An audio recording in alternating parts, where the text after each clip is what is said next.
ஹே யூடியூபர்ஸிகளே, நான் உங்கள் திலீப் அண்ட் இது நம்ம சேனல் ரெட் ஹேண்ட். பொதுவாகவே நீங்கள் ஃபாரினர்ஸ் கிட்டலாம் போய் இந்தியாவை பற்றி கேட்டிங்க அப்படின்னா அவங்க இந்தியாவை பற்றி சொல்கிற ஒரு விஷயம், இந்தியாவோட கல்ச்சர் எங்களுக்கு ரொம்ப பிடிக்கும் அப்படிங்கிறது தான்.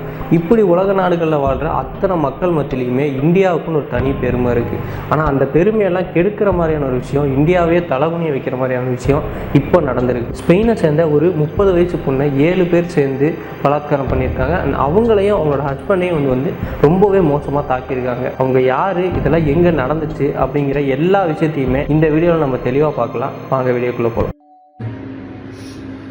Pues estamos en el hospital. Nos ha pasado algo que no deseamos a nadie. Ya os contaremos más. Contaremos más. El ADN y todo. Bueno, ya está. ஸ்பெயினை சேர்ந்த ஃபெர்னாண்டா ஃபாரோர் அப்படிங்கிற 30 வயசு மதிக்கத்தக்க பெண்ணும் அவங்களோட ஹஸ்பண்டான 64 மதிக்கத்தக்க ஒரு பிரேசிலியன் நபரும் பார்த்தீங்கன்னா மோட்டார் சைக்கிளில் கண்ட்ரிஸை எக்ஸ்ப்ளோர் பண்ணுறது வந்து அவங்களோட வழக்கமாக வச்சுருக்காங்க. இப்படி அவங்க கிட்டத்தட்ட 60க்கும் மேற்பட்ட கண்ட்ரிஸை வந்து ஏற்கனவே எக்ஸ்ப்ளோர் பண்ணியிருக்காங்க. அண்ட் அப்படி அவங்களோட பயணத்தில் இப்போ ரீசெண்டாக அவங்க ஏசியாவை சேர்ந்த கண்ட்ரிஸ் எல்லாத்தையுமே எக்ஸ்ப்ளோர் பண்ண ஆரம்பிச்சிருக்காங்க. இன்னும் சொல்ல போனால் நம்மளோட பக்கத்து நாடுகளான பாகிஸ்தான் அண்ட் பங்களாதேஷ் மாதிரியான கண்ட்ரிஸ் எல்லாத்தையுமே அவங்க எக்ஸ்ப்ளோர் பண்ணதுக்கு அப்புறமா தான் இந்தியாவுக்குள்ளே நுழைஞ்சிருக்காங்க. இப்படி அவங்க போயிட்டு இருக்கும்போது தான் ரீசெண்டாக அவங்க ஜார்க்கண்ட் மாநிலத்தை எக்ஸ்ப்ளோர் பண்ணிக்கிட்டு இருக்கும்போது லாஸ்ட் ஃப்ரைடே வந்து பார்த்தீங்கன்னா அங்கே தும்கா அப்படிங்கிற ஒரு டிஸ்ட்ரிக்டில் இருக்க ஃபாரஸ்ட் ஏரியாவில் வந்து டென்ட் எடுத்து ஸ்டே பண்ணியிருக்காங்க. ஸோ அப்படி அவங்க ஸ்டே பண்ணியிருக்க அந்த இடத்துக்கு அவங்க கொஞ்சம் கூட எதிர்பார்க்காத மாதிரி ஒரு 7 பேர் வந்து ஃபெர்னாண்டாவை ரேப் பண்ண ட்ரை பண்ணுறாங்க. இதை எதிர்த்து ஃபெர்னாண்டாவும் அவங்களோட ஹஸ்பண்டும் போராடணுன்னு அவங்க 7 பேருமே இதில் பயங்கரமாக கோபம் அடைஞ்சு அங்கிருந்த கற்களையும் அங்கிருந்த ஹெல்மெட்ஸையும் வச்சு ஃபெர்னாண்டாவையும் அவங்களோட ஹஸ்பண்டையும் பார்த்தீங்கன்னா பயங்கரமாக அட்டாக் பண்ணுறாங்க. அதுக்கப்புறமா அவங்களோட ஹஸ்பண்ட் கண்ணு முன்னாடியே ஃபெர்னாண்டாவை அந்த 7 பேர் சேர்ந்து கேங் ரேப் பண்ணுறாங்க. இதுக்கப்புறமா அவங்ககிட்ட இருந்த ஒரு சில பொருட்களை திருடிட்டு அவங்க 7 பேருமே அங்கேருந்து தப்பிச்சு போயிடுறாங்க. இப்படி எல்லாமே நடந்ததுக்கு அப்புறமா அந்த பக்கமாக பேட்ரோலுக்காக வந்த போலீஸ் ஆஃபீஸர்ஸ் இந்த கப்பலை கண்டுபிடிக்கிறாங்க. அங்கே என்ன நடந்துச்சு அப்படிங்கிறத விசாரிக்கிறாங்க. பாவம் ஃபெர்னாண்டாவுக்கு ஸ்பானிஷ் மட்டும்தான் தெரியும் அப்படிங்கிற காரணத்தினால அவங்க கூகுள் டிரான்ஸ்லேட்டர் யூஸ் பண்ணி அங்கே நடந்த எல்லா கொடுமைகளையுமே போலீஸ்க்கு எக்ஸ்பிளைன் பண்ணுறாங்க. அண்ட் இதுக்கப்புறமா போலீஸ் அவங்க 2 பேரையுமே சராயஹத் கம்யூனிட்டி ஹெல்த் சென்டருக்கு எடுத்துகிட்டு போகிறாங்க. அண்ட் அங்கே அவங்கள செக் பண்ணி பார்த்த டாக்டர்ஸ் எல்லாமே அவங்க சொன்ன எல்லா விஷயமே உண்மைதான் அப்படிங்கிறதையும் கன்ஃபார்ம் பண்ணுறாங்க. இது சம்மந்தமாக அந்த கப்பல் ஒரு வீடியோவும் வெளியிட்டிருந்தாங்க. அதில் ஃபெர்னாண்டா என்ன சொல்லியிருந்தாங்க அப்படின்னா, வந்த அந்த 7 பேருக்குமே மெயின் இன்டென்ஷன் அப்படிங்கிறது என்ன, ரேப் பண்ணுறது மட்டும்தான்.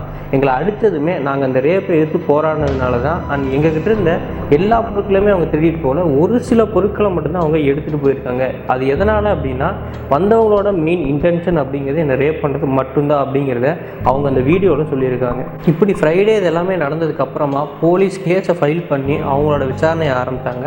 அண்ட் இப்போ வரைக்குமே அந்த 7 பேரில் ஒரு 4 பேரை போலீஸ் வந்து அரெஸ்ட் பண்ணியிருக்காங்க. அண்ட் மீதி 3 பேரை வந்து போலீஸ் இப்போ வரைக்கும் தேடிக்கிட்டு இருக்காங்க. ஆக்சுவலாக இது ஃபெர்னாண்டா அப்படிங்கிற ஒருத்தவங்களோட கேஸ் மட்டும் கிடையாது. இவங்கள மாதிரி பல ஃபாரினர்ஸ் வந்து இந்தியாவுக்கு டூர் வந்திருக்கிறப்போ செக்ஷுவல் அசால்ட்டுக்கு உள்ளாக இருக்கிறாங்க. இதோட டேட்டாஸ் எல்லாமே பார்த்தீங்கன்னா இன்டர்நெட்லேயே அவைலபிளாக இருக்குது. இந்தியாவோட டூரிசமோட வருமானம் மட்டும் பார்த்தீங்கன்னா ஆவரேஜாக $17.7 பில்லியன். ஆனால் இந்த செக்ஷுவல் அசால்ட்டுங்கிற ஒரு பர்டிகுலர் பிரச்சனையால் மட்டுமே இந்தியாவோட டூரிசம் இன்கம் வந்து பயங்கரமாக பாதிக்கப்பட்டிருக்கு ஓவர் த இயர்ஸில்.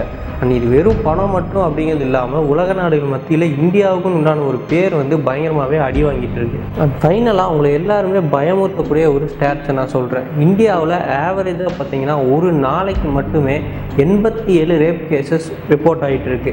அண்ட் இது எல்லாமே ரிப்போர்ட் பண்ணப்பட்ட கேஸ் மட்டும்தான், இன்னும் ரிப்போர்ட் ஆகாமல் நிறையாவே இருக்கலாம். பட் 87 ஒரு நாளைக்கு அப்படிங்கிறதே நம்ம எல்லாரும் பயப்பட வேண்டிய, ரொம்பவே யோசிக்க வேண்டிய ஒரு விஷயந்தான் இது. அண்ட் கடைசியாக நம்ம எல்லாருக்குள்ளேயுமே இருக்கக்கூடிய ஒரு எண்ணத்தை சொல்லி இந்த வீடியோ முடிக்கணும்னு நான் நினைக்கிறேன்.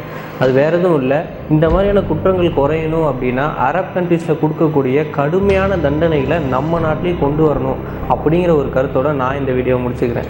இந்த வீடியோ நிறையா பேருக்கு ஷேர் பண்ணுங்கள். ஏன்னா இப்படி ஒரு விஷயம் நடந்திருக்கு அப்படிங்கிறதே மோஸ்ட் ஆஃப் தமிழ் நியூஸஸில் நான் யூடியூப்பில் சர்ச் பண்ணி பார்த்த வரைக்கும் வரல, மேபி வந்திருக்கலாம். ஆனால் இந்த வீடியோ மூலமாக இன்னும் நிறையா பேருக்கு இது தெரியணும், ஒரு அவேர்னஸ் க்ரியேட் ஆகணும் அப்படிங்கிறதா என்னோட ஆசை. அண்ட் இதே மாதிரி நிறையா வீடியோஸை பார்க்க நம்ம ரெட் ஹேண்ட் சேனலை சப்ஸ்கிரைப் பண்ணி இந்த பெல் ஐக்கானையும் ப்ரெஸ் பண்ணிடுங்க.